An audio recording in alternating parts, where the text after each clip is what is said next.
ebigenda maaso mu nsi obiraba oba obissaako ebirowoozo entalo musisi kawumpuli tolowooza nti birina kye biranga okimanyi nti bayibuli yalagula dda ku buli kintu ekigenda maaso wansi w'enjuba puroguramu manya ebiro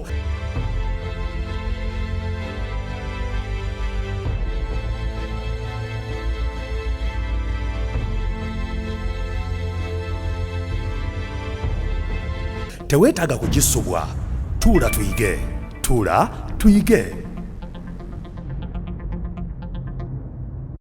muganda wange ne mwannyinaze gwalaba 3BN njagala okwebaza Katonda akukuumye ng'oli mulamu nanga nkuumye nga ndi mulamu erinnya lye ligulumizibwe era liweebwe ekitiibwa weebale olw'ekiseera kino ky'owaddeyo buli kyogendanga okuwaayo buli kiseera okusobola okuyiga okumanya puroguramu eno gye bayita manya ebiro wakati w'omutwe wa ttiimu yaffe ejjanga okutambulira ku kigambo ekigamba obunnabbi bw'ebiseera obunnabbi mu biseera kanange ne mwannyinaze Katonda atwagala nti yatuwandiikira obunnabbi tusobole okumanya kiki kyayagala tukole kiki kyayagala tutegeere kyannaku ti abantu bavaayo ne yeerangirira nabbi teyeerangirira abantu be balaba nabbi ne baga omuntu oyo alimu alabika nabbi tolinawo osanga nabbi nga yeerangiridde naye abantu bamulabanga bulabi ne bamanya nti ebigambo byayogera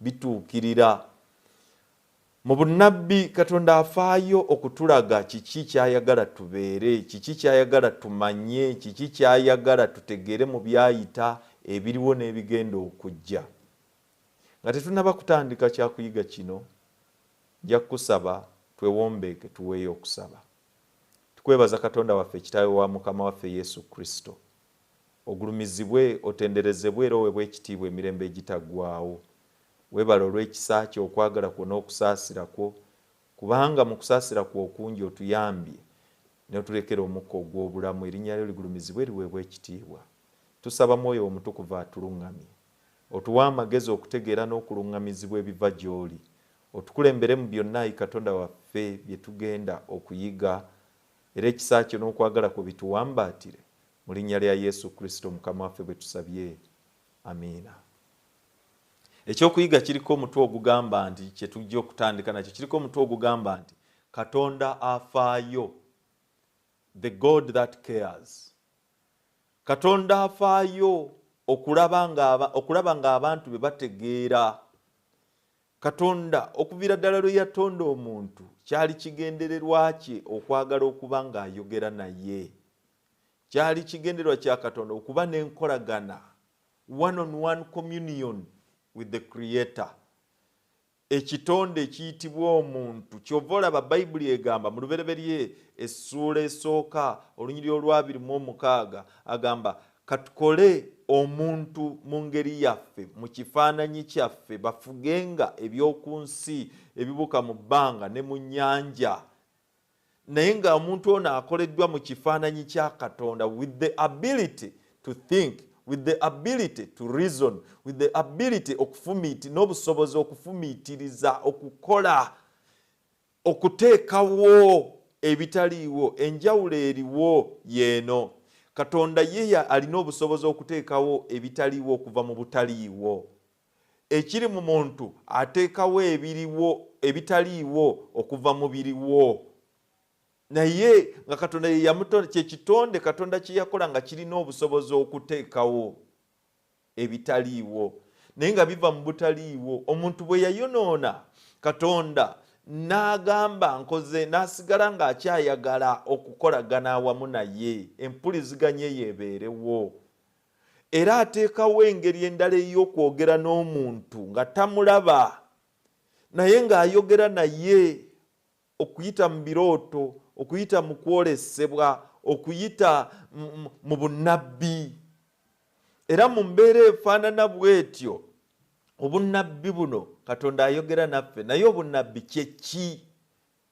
amakulu g'obunnabbi kye ki muganda wange ne mwannyinaze okusinziira ku Bayibuli kwe kwogera ebigenda okubeerawo mu maaso, naye ng'omuntu aluŋŋamizibwa omwoyo wa Katonda, era ng'aluŋŋamizibwa oyo omwoyo w'amazima. Obunnabbi is the inspired declaration of divine will and a purpose. Inspired declaration of divine will and purpose. Si endowooza y'omuntu. Mu Luganda tuyinza okugamba nti okulangirira ebigendererwa bya Katonda ng'omuntu aluŋŋamiziddwa. Aluŋŋamiziddwa ki? Mwoyo wa Katonda. Ebyo ebigambo jja bisanga mu Merriam-Webster Dictionary nga nnyonnyola obunnabbi, ekigambo obunnabbi prophecy, amakulu gaakyo. Muganda wange ne mwannyinaze, ebigambo bino bwe bubaka obunnabbi, bwe bubaka bwa Katonda obw'okwagala eri abagoberezi be. Eri abagoberezi ba Katonda, si be bokka n'abo abatamukkiriza. N'abatamukkiriza nabo abaluŋŋamirizaamu mu bunnabbi obwo. Obunnabbi tebujjira mu ndowooza z'abantu n'atunuulira embeera n'agamba kanjiye kino, nedda. Bwe tusoma Bayibuli mu Peetero ekyokubiri essula esooka olunyiriro lwa 20 n'olwa 21 atugamba ebigambo bino. Agamba ti nga mumaze okutegeera kino, ti buli kigambo eky'abannabbi ekyawandiikibwa tekitegeeza kukoma ku oyo yekka, kubanga si wali kigambo ky'abannabbi ekyali kireeteddwa mu kwagala kw'abantu, naye abantu baayogeranga ebyava eri Katonda nga bakwatiddwa Omwoyo Omutukuvu. Abantu baayogera ebyavanga eri Katonda nga bamaze kukwatibwa Mwoyo Mutukuvu, n'ababuulira ebigendererwa bya Katonda, enteekateeka z'alina.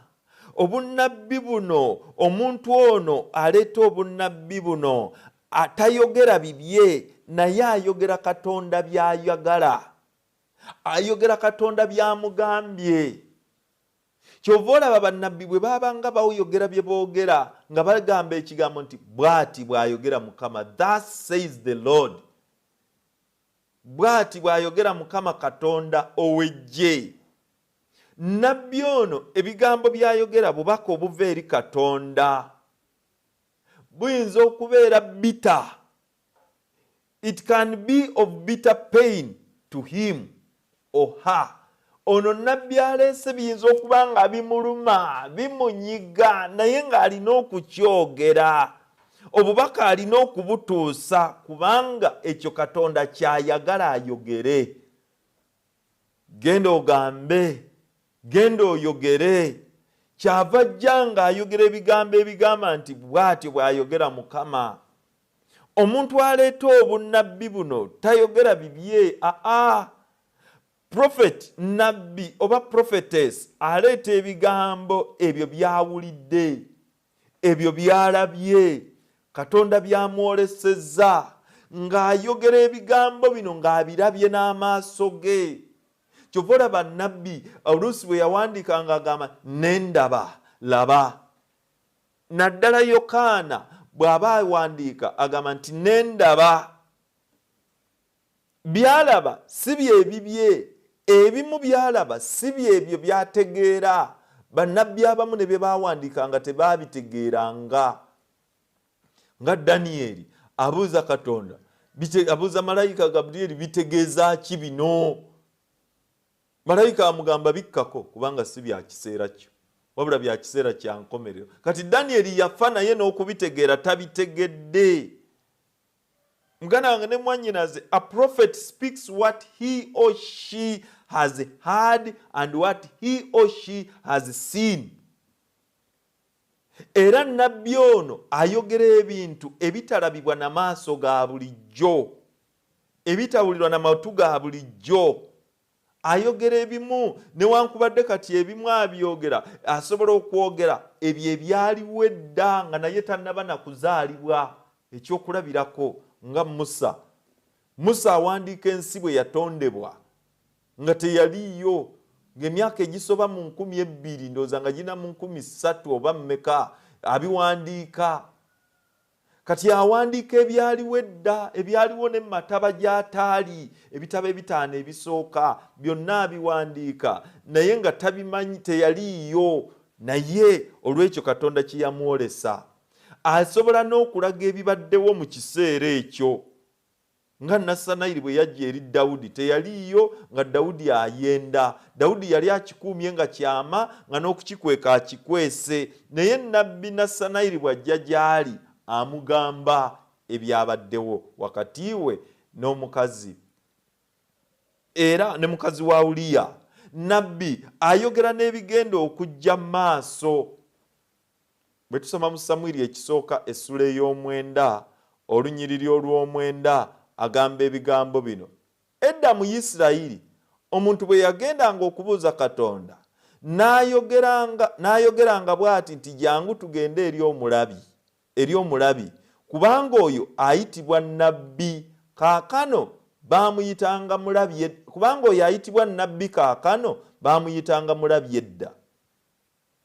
Olw'ekyo muganda wange ne mwannyinaze, bino bitulaga ki? Nnabbi kyali kitegeeza omulabi, the seer. Yali ayitibwa seer. Lwaki? Nnabbi omutuufu ayogera ebyo by'awulidde.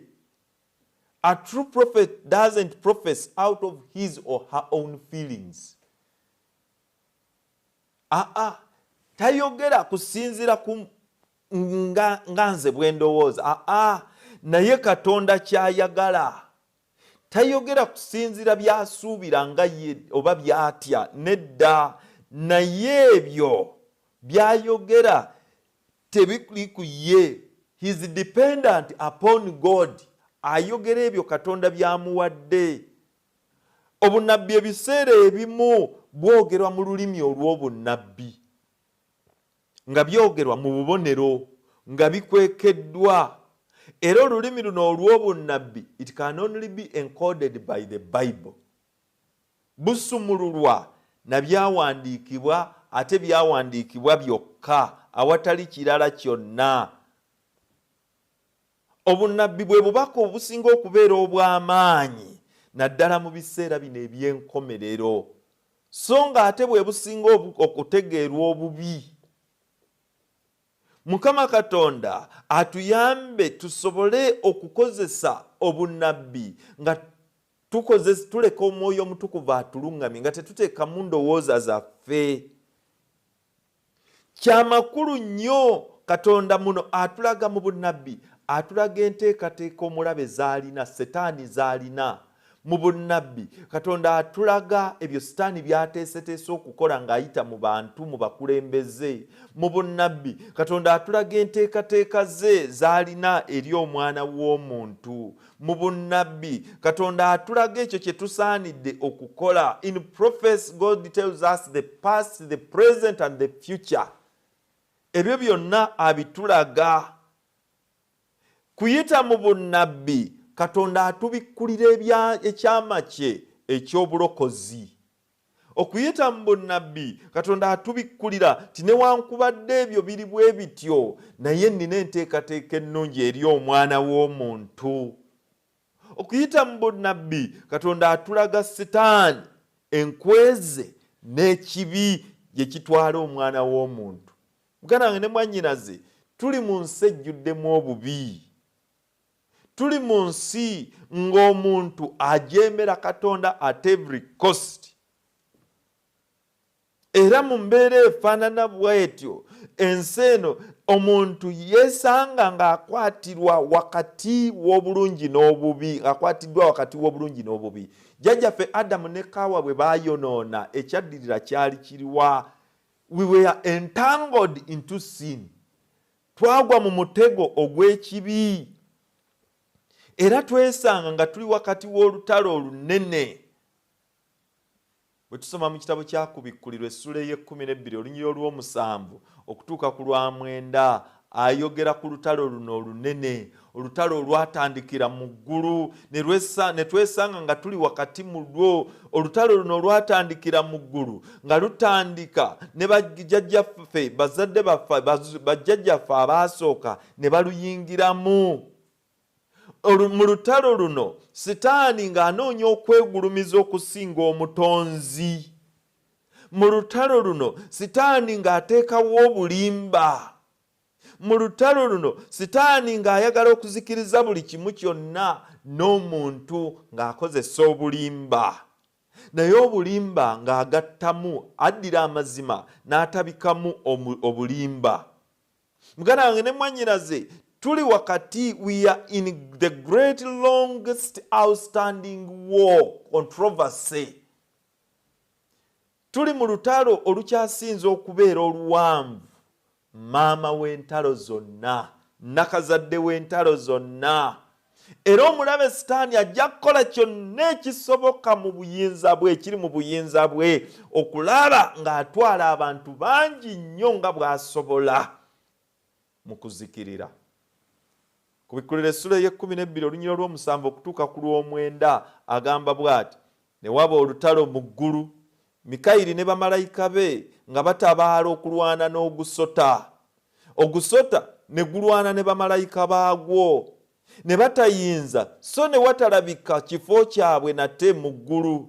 N'ogusota ogunene ne gusuulibwa, omusota ogw'edda oguyitibwa omulyolyomi era Setaani, omulimba w'ensi zonna, ne gusuulibwa ku nsi ne bamalayika baagwo ne basuulibwa nagwo. Ogusota guno, olutalo luno olunene, Setaani bw'alutandika talutandikira ku nsi, alutandikira mu ggulu. Lutalo wakati wa Mikayiri. Mikayiri kitegeeza ki? Michael mu luzungu kitegeeza ki? Michael ly'erinnya eritegeeza oyo afaanana nga Katonda. Tewali mulala afaanana nga Katonda wabula Yesu Kristo yennyini. Oyo alinga ye mu buli kimu, mu kulowooza, mu kwagaliza, mu buli mbeera yonna. Kati Mikayiri oyafaanana nga Katonda. Yesu Kristo alwana ne bamalayika be abaali bamukkiririzaamu, ne Sitaani n'alwana ne bamalayika be. Mu kulwana kuno Bayibuli egamba ne batayinza, Sitaani ne bamalayika be ne batamuyinza. Ekyaddirira kyali kiruwa? Kwe kusuulibwa okuva mu ggulu. Mu mbeera efaanana bw'etyo olunyiriro lw'e12 lugamba lutya? Ku Bikkulirwa 12:12 agamba, kale musanyuke eggulu n'abatuulamu, zisanze ensi n'ennyanja, kubanga omulyolyomi asse gye muli ng'alina obusungu bungi, ng'amanyi ng'alina akaseera katono nnyo, katono ddala. Muganange ne mwannyinaze akimanyi takyalina kaseera. Olutalo luno lwe tulimu lukwata ku ki? Olutalo luno lwe tulimu olunene olwatandikira mu ggulu lukwata ku oyo ani alina okusinzibwa. Who should be worshipped? God or Satan? Ani alina okusinzibwa, Katonda oba Setaani?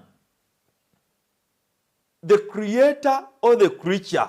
Ani alina okusinzibwa kuba n'ababiri? Era olutalo luno muganda wange ne mwannyinaze tewaliwo neutral ground. Tewaliwo okugamba nti nze kambaleke anaalwana bwe balwana asinga nze gwe naagenda naye. Nedda. Oli ku luuyi lwa Katonda oba oli ku luuyi lwa Sitaani, period. Tewali kusukka waawo. Buli muntu yenna alina oluuyi lw'aliko. Nina oluuyi lw'endiko, naawe olina oluuyi lw'oliko, okusinziira mu ngeri gy'osinza n'okusinziira ku ebyo by'okola. Tukola tutya okuwona obulimba bw'omulaba ono Sitaani? Tukola tutya okulaba nti naffe tetubeera mu bulimba bwa Setaani buno? Peetero ekyokubiri essula esooka olunyiriro lw'e10 kyava atugamba ebigambo bino. Olunyiriro lw'e19 agamba bw'ati: era ekisinga obunywevu tulina ekigambo ky'abannabbi, mukola bulungi okukiraba ekyo, ng'ettabaaza eyakira mu kifo eky'ekizikiza okutuusa obudde bwe bulikya, emmunyeenye ekeesa obudde n'eyaka mu mitima gyammwe. Haleluya. Muganda wange ne mwannyinaze, wakati mu lutalo luno, wakati w'obulungi n'obubi, wakati mu lutalo luno, wakati w'ekizikiza n'ekibi, wakati mu lutalo luno Katonda akozesa obunnabbi atulabule. Katonda akozesa obunnabbi atulabule so that we can make informed decisions. Tusobole okusalawo, okukola okusalawo okulungi. Tusobole okukola okusalawo okulungi. Kwani gwe tusinza. Era okuyita mu bunnabbi, okuyita mu kubusoma, okuyita mu kubutegeera, okuyita mu mbeera efaanana bw'etyo, tusaanidde okubuyiga. Studying. Si kusoma busomi ng'asoma empapula z'amawulire nedda, but study of prophecy, okuyita mu kusoma mu kuyiga obunnabbi, tusobola okutegeera obulimba bwa Setaani. Tusobola okutegeera obulimba bw'omulyolyomi ono. Tusobola okutegeera omubi Setaani. Ekibuuzo kiri nti lwaki oba Katonda yali ayagala tubukozese? Lwaki ate yabuteeka mu bubonero bye tutategeera? Ensolo 666 bino na bino n'ebirala ebifaananako bwe bityo. Lwaki abiteeka mu mbeera efaanana bw'etyo?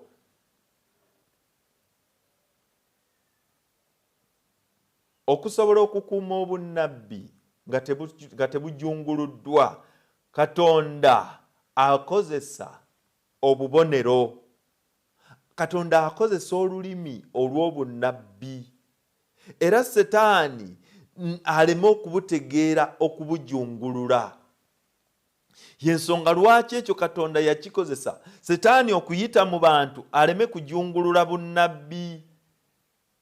Ekyo yakikozesa obunnabbi busobola okutegeera, osobola okubutegeera. Prophecy can only be understood through diligent study.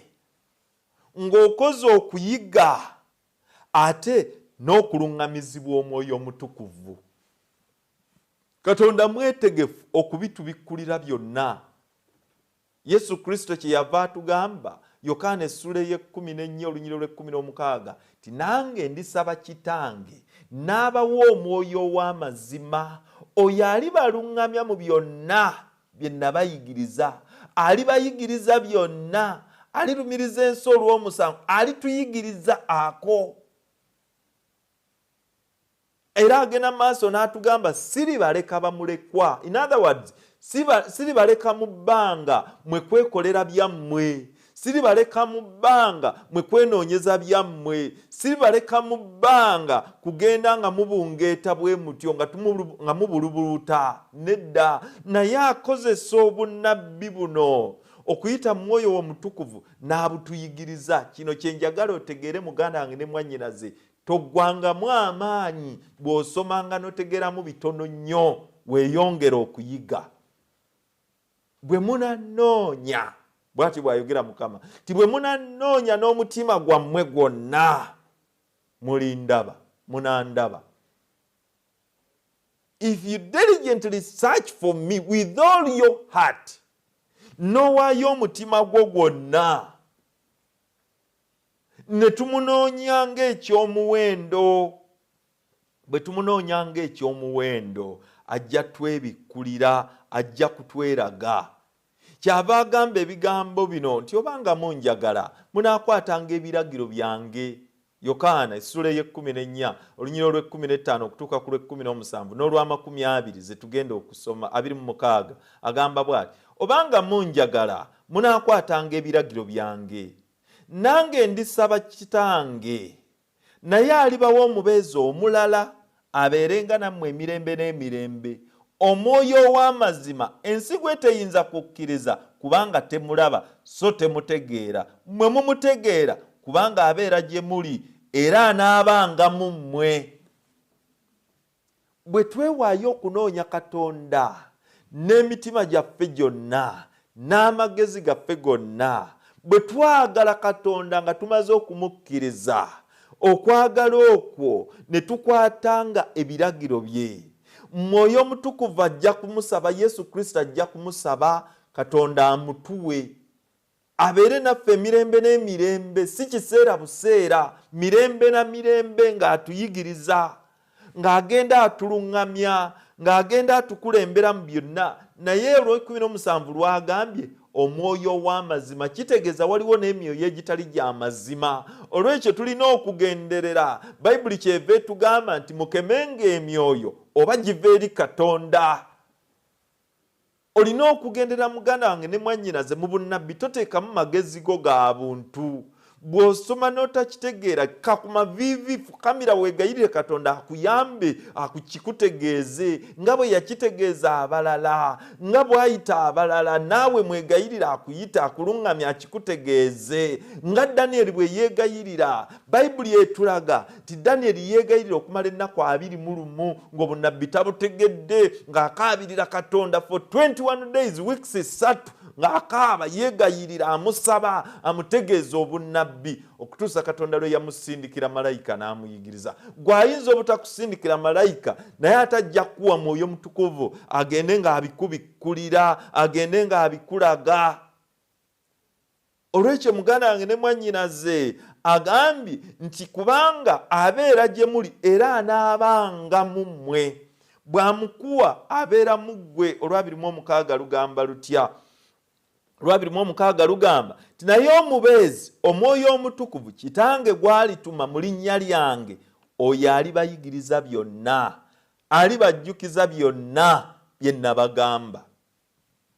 Muganda wange ne mwannyinaze, Omwoyo Omutukuvu bw'atandika okubeera mu ggwe n'omuwa entebe n'atuula mu ggwe, oyo akuyigiriza obunnabbi buno, akuyigiriza olulimi olw'obunnabbi, akuluŋŋamya, akuwa amagezi, akuwa gaalubindi ez'obunnabbi eziraba ebyo ebirimu n'amakulu agalimu, ezitunula okusukka ku bigambo ebyo ebikozesebwa, n'otunula munda n'olaba eby'omunda waabyo. Kyava ayitibwa omwoyo w'obunnabbi. Ku Bikulu Essula 19 kyava ayitibwa omwoyo w'obunnabbi. Omwoyo oyo w'obunnabbi amukuwa n'atandika okukuluŋŋamya, n'atandika okukulembera, n'atandika okuyigiriza mu byonna Katonda by'akola atya, mu byonna Katonda by'ayagala. Olw'ekyo muganda wange ne mwannyinaze, omwoyo oyo ow'obunnabbi akuluŋŋamya, akuyigiriza, akukulembera mu byonna Katonda by'agamba, Katonda by'ayagala, akutambuza okujja mu lugendo lw'obutamanya n'akutwala mu lugendo olw'okumanya ekigambo kye, okukitegeera n'okukiruŋŋamamu. Ekyo nno kikuyamba. Mu nsi eno gye tulimu waliwo ennyinnyonnyola z'obunnabbi ez'enjawulo. Waliwo engeri ziringa 4 ze tuyinza okutegereramu obunnabbi. Ebigambo ebimu mujja kunsonyiwa, mu Luzungu tebijja kuvaayo kubanga mu Luganda tebiriimu. Ekigambo nga preterism. Preterism eyo engeri emu mwe tunnyonnyolera obunnabbi. Mu mbeera eno efaanana bw'eti, mu mbeera eno abannyonnyola obunnabbi mu ngeri eno bagamba it is no predictive prophecy. Tebwogera bya mu maaso. Era bugamba nti bwakoma mu kyasa ekyasooka, era bugenda mu maaso ne bugamba nti bwakoma ku kiseera ekya Roman Empire. Nti era bulaga nti obunnabbi buno bwakubikkulirwa, naddala bwakubikkulirwa nti bulina we bukoma, tebusukkawo. Mu mbeera efaanana bw'etyo enkola eno tekozesebwa kanisa ndala, ekozesebwa ekkanisa the Roman Catholic Church y'engeri gye nnyonnyolamu obunnabbi obwo. Engeri ey'okubiri gye bayita idealism. Mu nnyinnyonnyola eno bo bagamba, abakozesa ennyinnyonnyola eno, nti obunnabbi tebulina historical purpose. Nti era mu bubonero obwo obw'obunnabbi temuliimu, tobigeraageranya na byafaayo nti nedda. Era bo bagamba nti zino ziri allegorical readings. Biri awo byakozesebwanga ngero ezaakozesebwanga okuyamba abantu okuyiga. Mu nnyinnyonnyola eno bakulaga emphasis nti it is timeless ethical truth and principles. Nti mu mbeera byali byakuyamba mu kuyigiriza mpisa. Enjigiriza eno ekozesebwa abakristaayo abeeyita aba United Churches of Christ, n'abamu ku be bayita aba Methodists, n'amakanisa ge bayita Disciples of Christ. Abo be bakozesa ennyinnyonnyola eyo. Kati ennyinnyonnyola endala ey'okusatu y'ennyinnyonnyola gye bayita futurism. Futurism bo bannyonnyola batya? Bagamba nti essula esooka okutuuka ku ssula ey'okusatu zirina historical application, ebyafaayo eby'edda.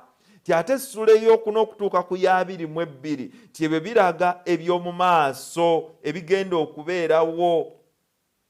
Ebigenda okubeerawo nga tewannabeerawo kukwakkulibwa, ng'ekkanisa tennaba kukwakkulibwa. Aba futurism bano ababunnyonnyola mu ngeri ya futurism babulaga nti embeera eno abwagenda kubeerawo okukwakkulibwa kye kirapture.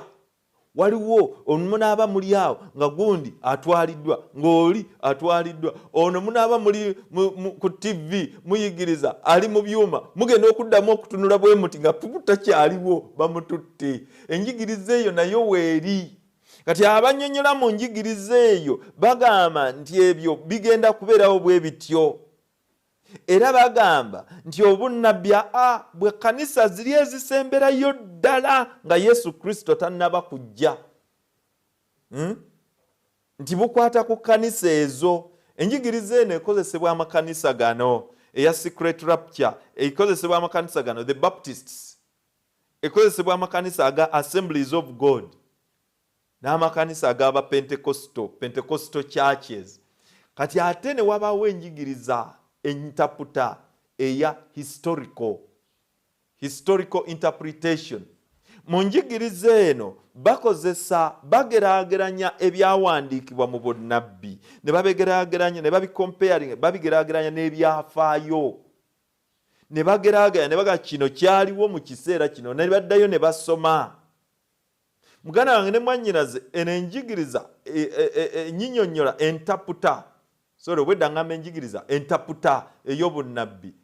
Tulina eri eyasoose preterism, eddako ye idealism, n'endala ey'okusatu gye tulabye eya futurism, kati ate eya historical. Ezo zonna interpretations, okutaputa, engeri ez'okutaputa. Historical interpretation ekkanisa ya Seventh Adventist gyekozesa. Eddira obunnabbi buno nebujja mu bubonero bwabwo mwe bwawandiikibwa. Era njigiriza eno interpreter eno ekkiriza nti Revelation, ekitabo kyakubikkulirwa Daniel, byawandiikibwa mu bubonero. Era enjigiriza eno egamba nti obunnabbi bulaga ebyo ebigenda okubeerawo mu maaso era bijja kutuukirira. Ate era negeraageranya n'ebyaliwo emabega, ngega nti ebimu byaliwo emabega byatuukirira. Muganda wange ne mwannyinaze eyo enyinyonnyola gye tulina nga the Seventh-day Adventist Church. Enjigiriza interpreter eno era egamba nti ekitabo kyakubikkulirwa kirina emirandira gyakyo mu kitabo kya Danieri. Era ng'egeraageranya ebitabo bino ekozesa kye tuyita sequential history mu Daniel essula ey'okubiri, essula ey'omusanvu n'essula ey'omunaana. Era interpreter eno eyongera maaso n'eraga nti ebyobunnabbi bino, ebigambo by'obunnabbi bino binywezebwa na kugeraageranya kyawandiikibwa ku kyawandiikibwa. Era mu mbeera efaanana bw'etyo nti ebunnabbi buno bugenda butuukirizibwa mu mitendera, in process fulfillment. Olwekyo muganda wange ne mwannyinaze, obunnabbi buno bulina engeri gye bujja bweragamu.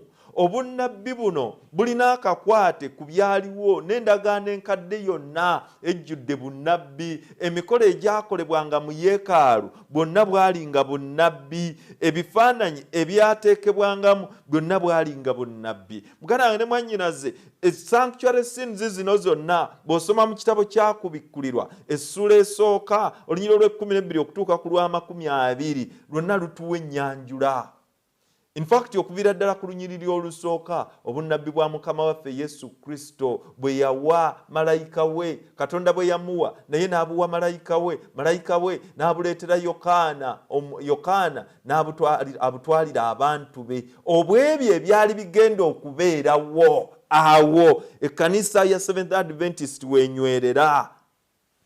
Mu mbeera efaanana bw'etyo obunnabbi buno essula ey'okuna n'ey'okutaano zongera okutulaga ebigenda okubeerawo. Essula ey'omunaana n'etulaga okutabagana Yesu Kristo nga intercession ng'atabaganya omulimu gwe ogw'okutabaganya. Essula ey'ekumi mu kitabo kyakubikkulirwa ate yo n'etulaga okusala omusango. Essula ey'ekumi n'etulaga cessation, okukomya okuwolereza. Ate bwe tujja mu ssula ey'ekumi muganda wange ne mwannyinaze ne tulaba nga tewakyali kuwolereza muntu yenna. Essula ey'abiri ekiseera eky'ekisanga kiweddewo, essula ey'abiri ate ne tuyingiza mu nsi empya. Muganda wange ne mwannyinaze, bino byonna ne bijja nga bitulaga omukono gwa Katonda ogulagibwa mu kigambo kye, ne bijja nga bitulaga okubeerawo kwa Katonda mu bulamu bwaffe. Olwekyo muganda wange ne mwannyinaze, enteekateeka eno ey'obulokozi yonna yajja ng'eragibwa mu ndagaano enkadde, ng'eragibwa mu mikolo egyakolebwanga mu yeekaalu. Tujja kufuna omukisa tuyige ku yeekaalu eno. Era mu kitabo kino eky'obunnabbi oyongera okulaba mu ssula esooka ng'eringa ennyanjula etwanjulira ebyo eby'omu yeekaalu. Era ojja kulaba ng'olunyiriri olw'omwenda okutuuka ku lw'20 zonna ziraga emikolo egya yeekaalu. Essula ey'okubiri n'ey'okusatu netulaga amakanisa omusanvu. Makanisa ago omusanvu newankubadde gaaliwo naye ate nga galaga embeera eyaliwo okuviira ddala ku Yesu Kristo, okugira ddala mu kiseera kyaffe, okutuukira ddala Mukama waffe Yesu Kristo lw'anaakomawo ebigenda okubeerawo. Eyo ye sanctuary scene number 1. Sanctuary scene number 2 biki byosangamu mu ssula ey'okuna n'ey'okutaano ate era ddamu n'atwanjulira ekipya. Muno mwosanga mu ssula y'omukaaga bw'ogituukamu obubonero omusanvu nabwo obulina amakulu ag'enjawulo nga butulaga ebigenda okuyita mu mirembe, abatuukirivu, ekkanisa ya Mukama engeri gy'ejja okuyita ku kanisa, okuviira ddala mu kkanisa ey'abatume n'ojjira ddala mu kkanisa ey'emirembe gyonna. Emirembe gino egy'ekkanisa ey'ekikristaayo giri musanvu. Era nga tuli mu mulembe ffe we tuli wano tuli mu mulembe ogusemberayo ddala ogw'omusanvu, omulembe ogw'enkomerero. Bwe tuddayo mu ssula eri ey'okusatu mu kitabo kya kubikkulirwa, essula eyo ey'okusatu eyogera ku kkanisa eya Lawudekiya ey'omulembe ogw'omusanvu. Ekkanisa ey'omusanvu gwe mulembe ogw'omusanvu ogukomekkerezaayo Mukama waffe Yesu Kristo ng'ayogera ku kkanisa eyo nga bwe tunaagiraba mu maaso eyo. Olwekyo muganda wange ne mwannyinaze, kati ate awo bwe tuva mu ekyo ne tugenda mu sanctuary scene number 3, enamba ey'okusatu, tulabawo ki? Era Katonda addamu n'atwanjulira. Wano tulabamu amakondeera omusanvu mu ssula ey'omunaana. Makondeera ago omusanvu nga naye nago gonna mu bunnabbi Katonda ajja addiringana ekintu kyekimu naye ng'ayongeramu olw'okwagala okunnyikiza. Bw'oba tokitegedde wano okitegeere. Zonna scenes essatu ze tujja tulaba, zonna mu scenes ezo ayogere kumpi ebintu ebifaanagana naye ng'alina by'ajja ayongeramu, okwongera okugenda in detail mu buziba okulaga ebyo ebigenda mu maaso. Mu sanctuary scene number 4 ebyakolebwanga mu yeekaalu eri ey'oku nsi, mu number 4 kati ate ojja bisanga mu ssula ey'ekumi mu ssula eno ey'ekumi mw'ojja okusanga muganda wange ne mwannyinaze ng'ayogera ku mateeka ga Katonda naye nago ng'agoogererako mu bubonero abajulizi ababiri. Abajulizi abo ababiri ng'aboogerako okwongera okunyweza nti amateeka ge tegavangawo. Era mu ssula ey'ekumi ojja kulaba obusungu eri amawanga, obusungu bwa Katonda eri amawanga.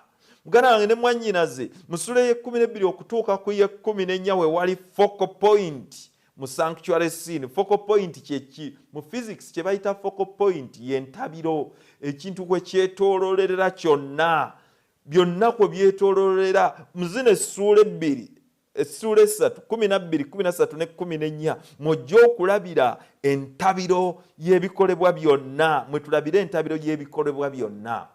Sanctuary scene number 5 mulimu ki?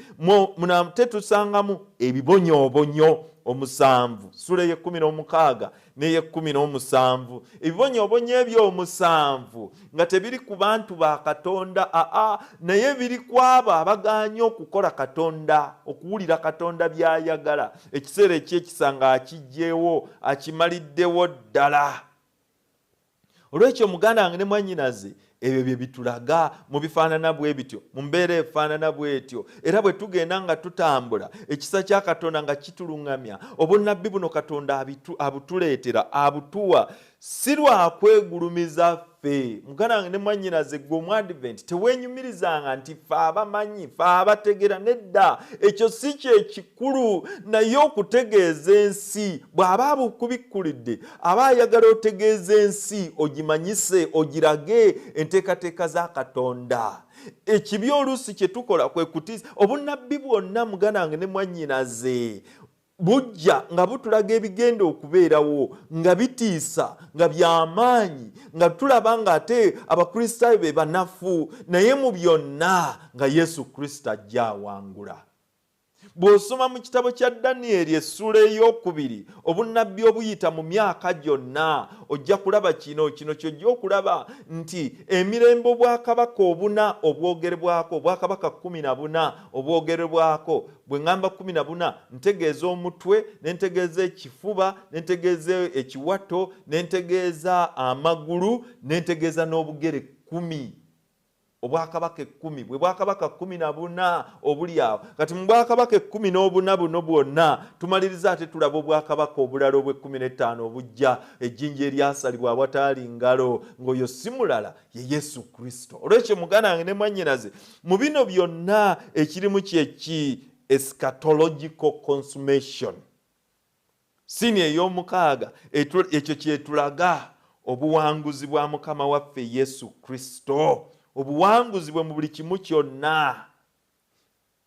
Era mu sini ey'omusanvu kumpi essini eno eraga, bw'osoma ekitabo kya Lubereberye essula esooka n'essula ey'okubiri, tulaba ensi ennungi etaliimu, eyali yeetabudde naye nga ajja agifudde ennungi. Kati bw'agifuula ennungi teriimu kibi. Katonda bw'amala okukola byonna mu ssula ey'okubiri, Bayibuli ega Katonda n'alaba. Kitegeeza ki n'alaba? Kitegeeza yamala kukola evaluation, n'amonitoringa byenkoze bigenza according to plan. Bw'amala omuwandiisi n'agamba, Musa agamba nti n'alaba byakoze byonna nga birungi nnyo.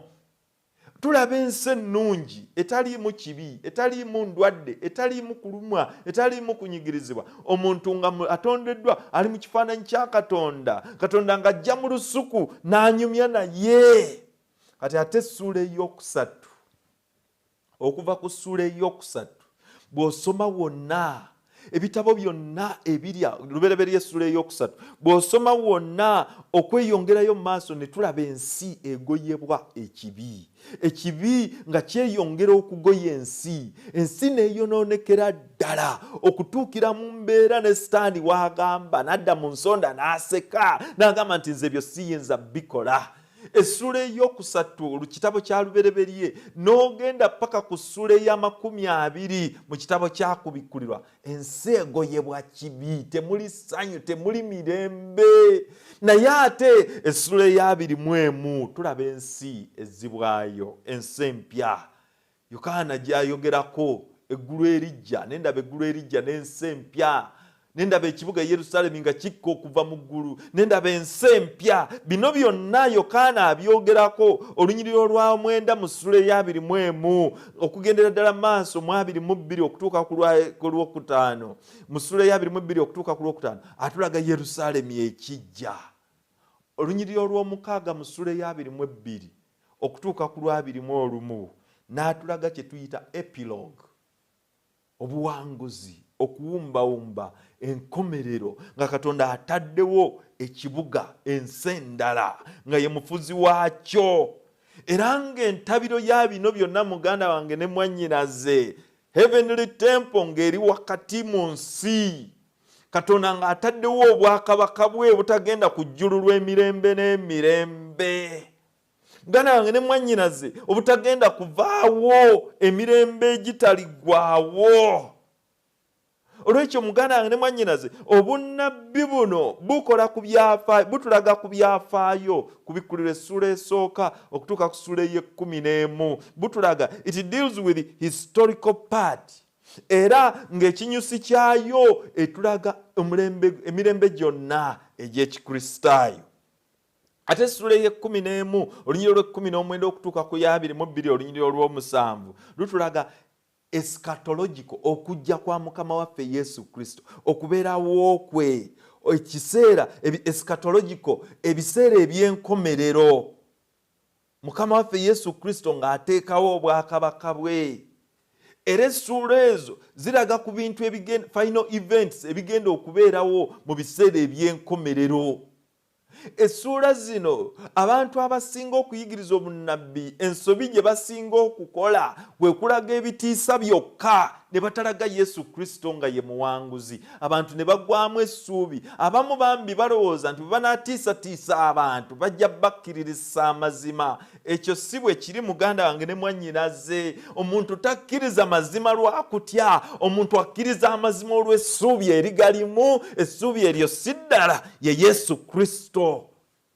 Olwekyo muganda wange ne mwannyinaze essula zino, essula ey'e12 okutuuka ku y'e14 we wali mu bazimbi kye bayita threshold. Threshold kye kintu bwe bakola omwango naye kye kisemba wansi kye basaawo ekigaziya omwango kiti gubeere mu kifo kimu. Kakati awo we wali ekyo ekiyitibwa threshold of end time conflict.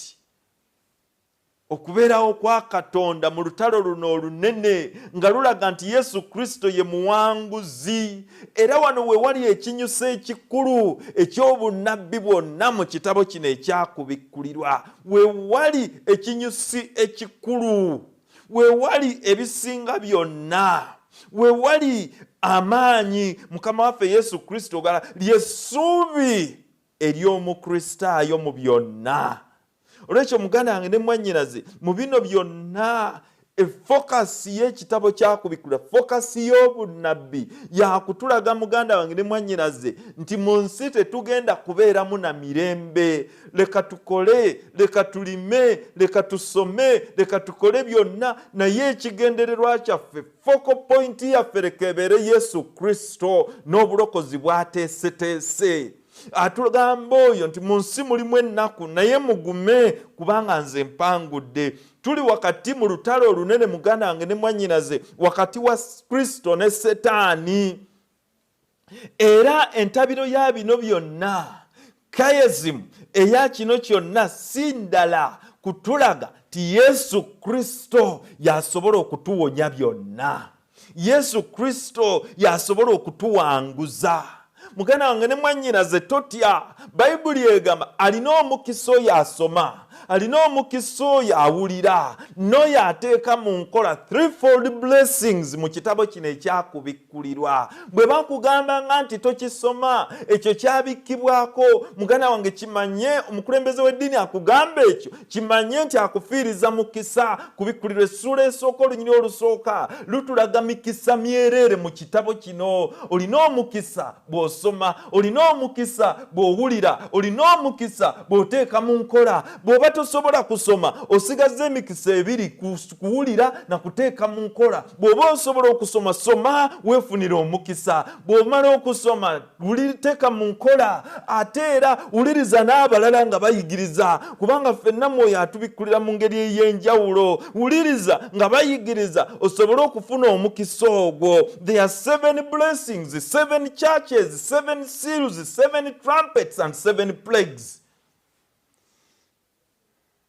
Emikisa 7, makanisa 7, obubonero 7, makondeere 7, ebibonyoobonyo 7, byonna biri mu kitabo kino ekyakubikkulirwa. Naye akozesa mu bunnabbi kye bayita repetitive structure.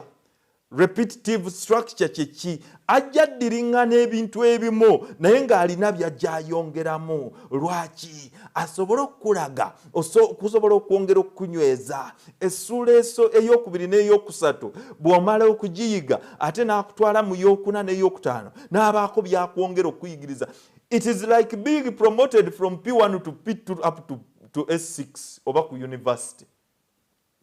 Agenda akulungamya muganda wange ne mwannyinaze. Olwekyo muganda wange ne mwannyinaze toggwamu kutya, tobanga na kutya, tobanga na kweraliikirira. Ekitabo kino kya mikisa myereere, ekitabo kino kya kutubikkulira ng'atulaga ebyo ebigenda okubeerawo naye nga newankubadde biri bwe bityo Mukama waffe Yesu Kristo avaayo nga ye muwanguzi. Mukama waffe Yesu Kristo ly'essuubi lyaffe. Atulaga nti ensi newankubadde ejjudde obubi, ebirwadde bijja kujja nga bwe yatugamba Matayo essula eya 24, endwadde ezitalina ddagala nga ze tulaba ezigenda mu maaso kati zino zi korona, zino zi siriimu, zino zi kansa, bino biki AIDS n'ebirala n'ebirala. Naye mu byonna wakati mu mbeera efaanana bw'etyo Mukama waffe atugamba mu nsi mulimu ennaku naye mugume nze mpangudde. Olw'okuba ye yawangula naffe tuli bawanguzi. We are more than conquerors. Tuli bawanguzi n'okusingawo. Wakati mu mbeera efaanana bw'etyo tulina essuubi muganda wange erisukka entaana. Tulina essuubi nti Mukama waffe yatusuubiza era bye yasuubiza mwesigwa ajja bituukiriza. Era olw'okubanga mwesigwa tunywerera mu kisuubizo ekyo ne tukaayanira ebisuubizo ebyo ne tumugamba wasuubiza ffe abaana bo okutuwanguza, wasuubiza okubeeranga naffe Matayo 28:2 okutuusa emirembe lwe giriggwawo. Muganda wange gumanywera newankubadde biri bwe bityo ali wamu naffe tujja kuwangula. Newankubadde biri bwe bityo gumanywera. Eyasuubiza mwesigwa si mwana wa muntu nti asuubiza n'atatuukiriza. Eyasuubiza mwesigwa si mwana wa muntu nti yejjulula. Eyasuubiza mwesigwa si mwana wa muntu nti alemererwa. Talemererwa. Oyagala okubeera omuwanguzi, leka tuyigire wamu eby'obunnabbi buno. Ye kituufu buluma bunyiga, ye kituufu buluma busala, ye kituufu buluma butujja ku kye tubadde tumanyi nga butuleeta ku mazima amatuufu. Naye Yokaana essula ey'omunaana olunyiriri olwa 32 atugamba atya? Muganda wange ne mwannyinaze atugamba timulitegeera amazima n'amazima galibafuula ab'eddembe. Amazima gatufuula ab'eddembe nga gatwawula n'obulimba. Amazima bwe gajja, ekitangaala bwe kijja ng'obadde mu kizikiza amaaso gasooka kuluma. Ekitangaala bwe kijja ng'obadde mu kizikiza amaaso gasooka kulemererwa kulaba. Naye bw'ogenda omanyira ekitangaala ogenda omanyira era n'osanyukira mu kyo, emirembe n'ogifuna. Ekitangaala bwe kyaka, omusana bwe gujja ogw'ekitangaala kya Katonda gugoba ekizikiza. Bwe gugoba ekizikiza gumalawo okutya. Olw'ekyo muganda wange ne mwannyinaze beera n'essuubi. Oyagala okuggwamu okutya, oyagala okufuna essanyu, oyagala okufuna emirembe, kkiriza omusana gw'ekigambo kya Katonda gukole mu bulamu bwo. Zabbuli essula ey'E10:19 olunyiriri olw'E15 atugamba atya? Atugamba ti ekigambo kyo gwe musana eri ebigere byange, ye ttabaaza eri ebigere byange. Olw'ekyo muganda wange ne mwannyinaze bw'oba oyagala okumanya amazima, amazima kyeki? Yesu Kristo ge mazima. Amazima kyeki? Ekigambo kya Katonda ge mazima. Amazima kyeki? Amateeka ge mazima. Bw'oba oyagala okuwangula mu nsi eno totyanga. Jangu tuyigirenga wamu obunnabbi buno.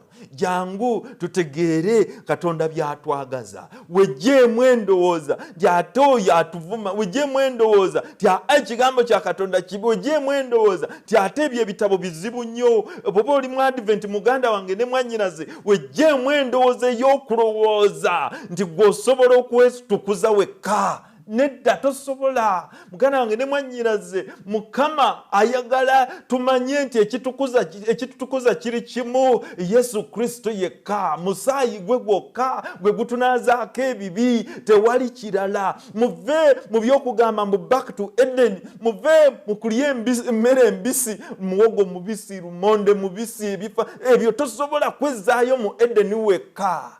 nedda muganda wange ne mwannyinaze tulina amaanyi gamu gokka agasobola okutulokola, omusaayi gwa Yesu gwokka gwe gutunaazaako ebibi byonna. Bino byonna bitulaga ti essuubi teriri walala naye liri Mukama waffe Yesu Kristo wokka. Njagala Mukama akumpeera omukisa muganda wange ne mwannyinaze nga tuyigira wamu obunnabbi. Bw'onoogenda ng'obuyiga n'obutegeera ojja kuwulira bwe buwoomerera ng'omubisi gw'enjuki. Ojja kuwulira nti nga bwagalibwa nga bukuzaamu amaanyi, bukuzza bujja, bw'abadde aweddemu essuubi nga bukuzaamu essuubi, nga bukulaga kimu ti mu Yesu Kristo Mukama osobola okuwangulibwa n'okukuumibwa. Mukama akumpeera omukisa ku bwa Yesu Kristo Mukama waffe. Katonda kitaffe omulungi ow'omu ggulu, tukwebaza olw'ekisa kyo n'okwagala kwo, kubanga tolekeraawo okwogera naffe. Yongera okubeera naffe, yongera okutuluŋŋamya, yongera okutuyigiriza. Tuwanguzise enseene ey'ekibi ayi Mukama. Ogulumizibwe otenderezebwe ayi Katonda waffe, naffe tulabe omukisa oguva gy'oli. Beera wamu naffe ayi Mukama. Tuluŋŋamye mu byonna, tusobole okuyiga obunnabbi bwo, butuzzeemu essuubi abaweddemu essuubi. Butukomyewo mu kkubo eggolokofu Katonda waffe, tusobole okulaba omusana omutuufu Yesu Kristo. Olwo nno tudde gy'oli, atuwalule ng'atuleeta gy'oli. Mu linnya lya Yesu Kristo Mukama waffe bwe tusabye. Amiina.